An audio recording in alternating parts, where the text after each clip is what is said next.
Le nouveau mouvement progressif de Bandakani a organisé sa troisième convention récemment dans la ville de Douala, la capitale économique du Cameroun.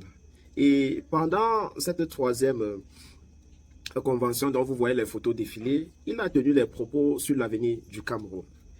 Je vous donne deux faits majeurs. Lors de la dernière conférence des gouverneurs tenue à Yaoundé, bisemestrielle, il était invité, ça c'est d'un pan.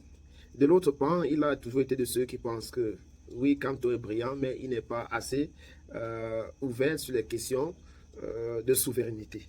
Donc, dans l'intervention qui va suivre, il fait d'abord constater que les enjeux pressants du Cameroun en ce moment n'est pas l'alternance. Et lorsqu'il dit les enjeux ne sont pas, n'est pas l'alternance, il pense à quoi? Il va essayer de nous expliquer et quelque part, il va nous dire que l'avenir c'est l'AES. De toutes les façons, je vous laisse suivre jusqu'à la fin. Surtout déguster et pour ceux qui ne l'aiment pas, eh bien faites-vous un peu du mal. On ne perd rien en attendre et à se cultiver. À très bientôt.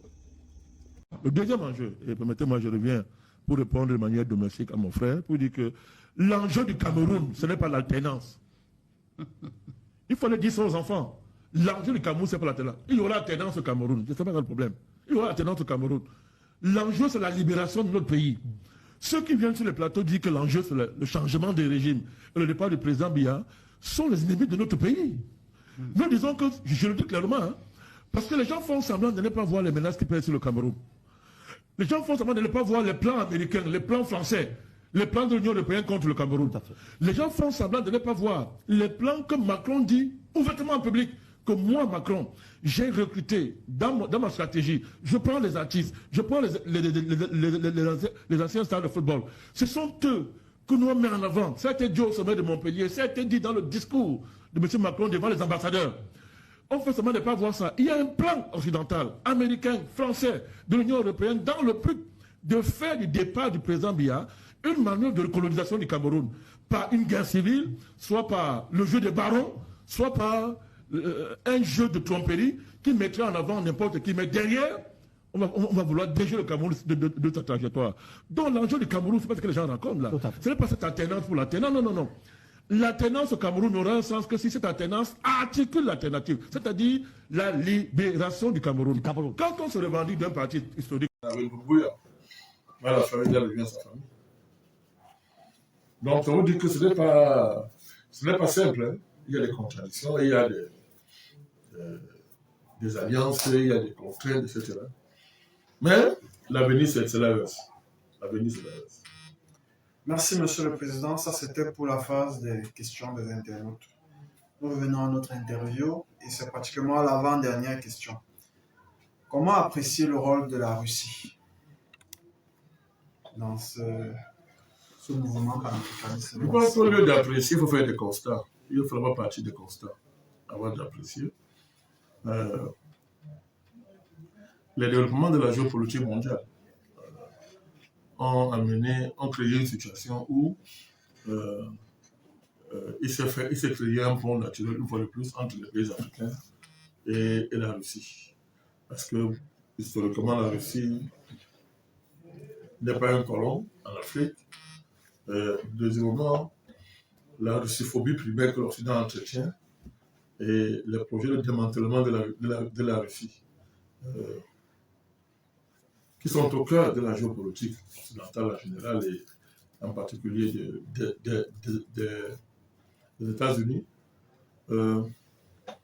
ont créé les conditions d'une convergence naturelle, convergence stratégique entre la Russie et les pays africains, qui sont des États inexistants, pratiquement des néocolonies, qui se battent dans ces liens et dans ces chaînes-là, face à un Occident qui, lui, n'a pas cessé de développer ses armes de guerre au fur et à mesure que l'Afrique, elle, stagnait, ne serait-ce qu'en termes d'industrie militaire.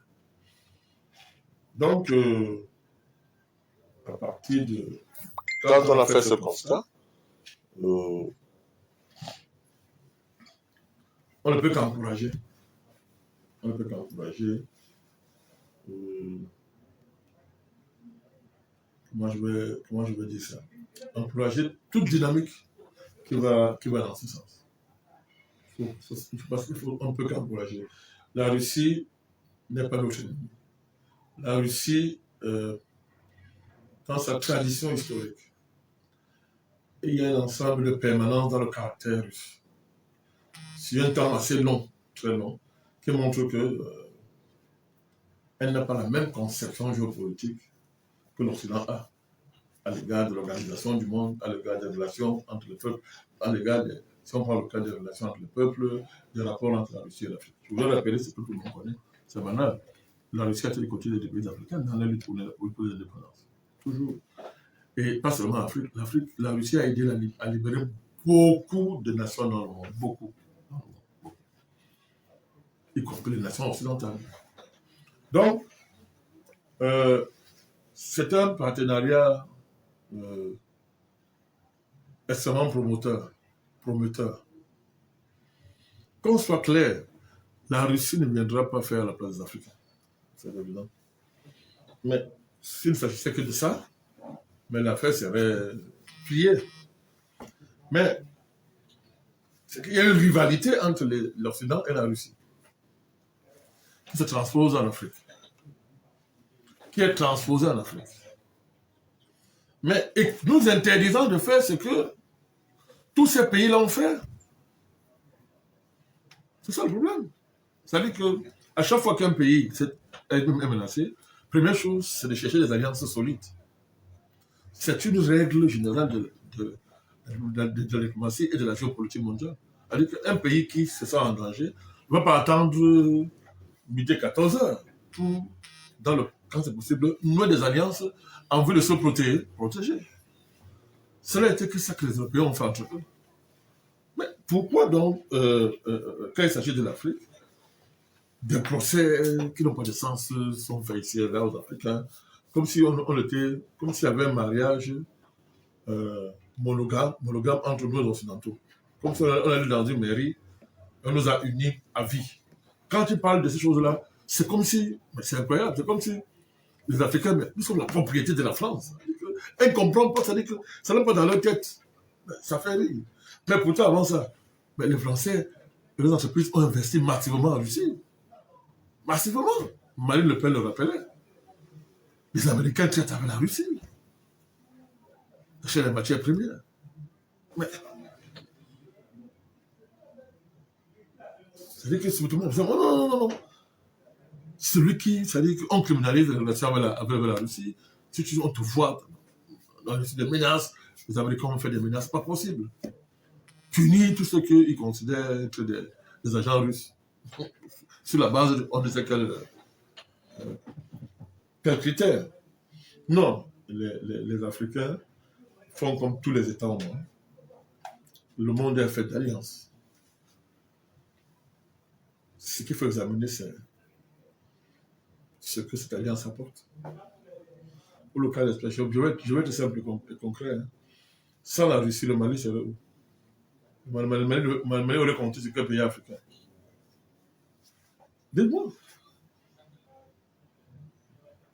Alors, donc, on est dans un monde global, multipolaire. Il faut diversifier ces alliances. Il faut les diversifier dans l'intérêt bien compris du pays.